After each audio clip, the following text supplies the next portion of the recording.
ઉનાળામાં થતી એકને, પિમ્પલ્સ અને અળાઈથી પરેશાન છો? મોંઘા એન્ટીબેક્ટેરિયલ સાબુ પાછળ હજારો રૂપિયા ખર્ચ્યા છતાં પણ અળાઈઓ, ખંજવાળ અને પરસેવાની દુર્ગંધનો પીછો નથી છૂટતો? તો ઊભા રહો. આજે હું તમને આ 4 વસ્તુઓનો ઉપયોગ કરીને તમારી સ્કિન પ્રોબ્લેમનો સોલ્યુશન બતાવીશ.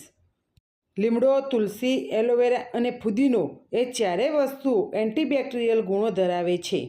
આ વિડીયો અધૂરો મૂકવાની ભૂલ ન કરતા, કારણ કે આજે તમારી હેલ્થ માટે આ વિડીયો છે.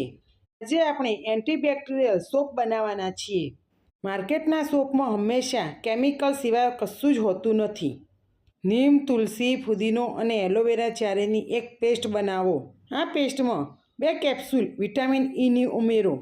નીમ અને તુલસી એ એન્ટીબેક્ટેરિયલ ગુણો ધરાવે છે. આપણે સોપ માટે paraben sulphate free goat milk soap base લીધો છે.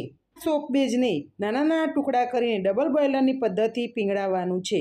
તે પીગળી જાય પછી તેને નીચે ઉતારીને સાધારણ ઠંડુ થવા દઈ આપણી પેસ્ટ બનાવેલી છે તેને નાખી હળવે હળવે મિક્સ કરો.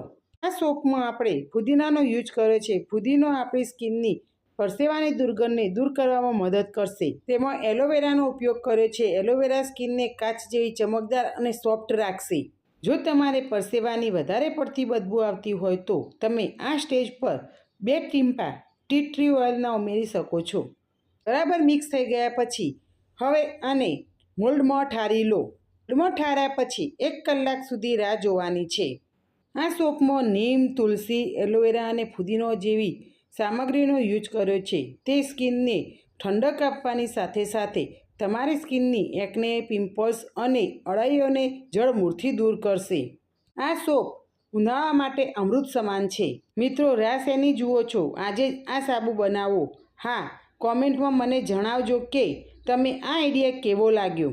આ વિડીયોની માહિતી સાચી અને ઉપયોગી લાગી હોય તો લાઈક કરજો અને તમારા મિત્રો સાથે શેર કરજો. અને તમારી પોતાની ચેનલ હિમા હર્બલ કેરને અત્યારે સબસ્ક્રાઈબ કરો.